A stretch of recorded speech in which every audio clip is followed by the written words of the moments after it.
So this is my first time doing this. I thought I'd do something classic. Like I'm gonna start with the holidays. Fuck them. Seriously though, like it's April, which means it's almost May, and I feel like I just got past the holidays. But the problem is, I realize is that the holidays, the major ones, are too close together, right? And it's stressful. So what I've decided we should do is we should separate the holidays, right? We're gonna get rid of Thanksgiving. See, that's what everybody says when you think about it. Hear me out, right? Thanksgiving, because it's kind of a weird holiday, is really just like the anniversary of the beginning of a genocide.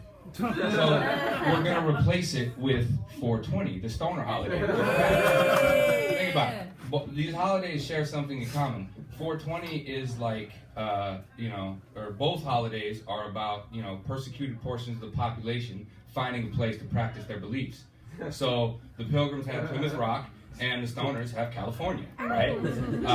Both involve large meals. Thanksgiving because it's about a meal, sort of, or whatever.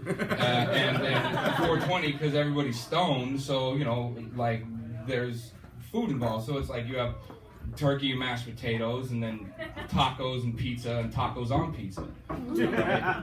But only one of these holidays requires that we, sort of mortgage our souls to look past what it symbolically says about our sick culture.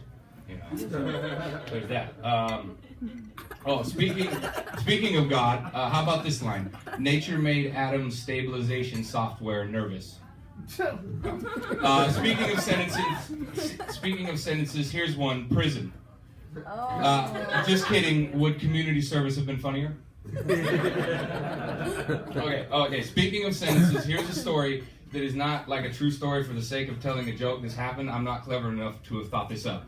I used to be a responsible adult with people that worked for me, and one day a guy brought me a report that he'd been working on all night, and then he went and did some stuff, and right before I was about to hold a meeting, he comes up to me and he says, what did I do with that stuff I just gave you?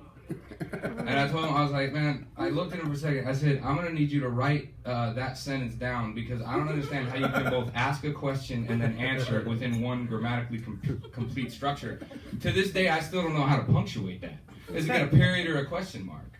I mean, think about it. Is it still a question if you've already provided the answer? All right. Tape becomes the thing it holds together. I'd never been wrong. I thought I was once, but I was wrong and wasn't. Record unblemished. A man once said to me, he said, Eric, only believe half of what you see and even less of what you hear. And I said, so you're saying that 50% of what I'm looking at right now is bullshit? And he said, yeah, man. And I said, from that moment, I was like, well, maybe the sun's bullshit. So I went, right, and I went outside and I looked at the sun until my eyes, that I couldn't anymore. And I made a face like I'd been sucking on lemons, and I was like, hey, and I said to the sun, I was like, hey, man, that's a pretty good trick, hurting my eyes when you may not even exist. Applause break. 50% of you were bullshit. If communion wafers have gluten in them, does the process of transubstantiation make them technically gluten-free? Is there such a thing as gluten-free transubstantiation? Thank you, Catholics. I know y'all got that. I realize that I'm a nihilist, and I'd like to write a book about it, but I can't. Thank you.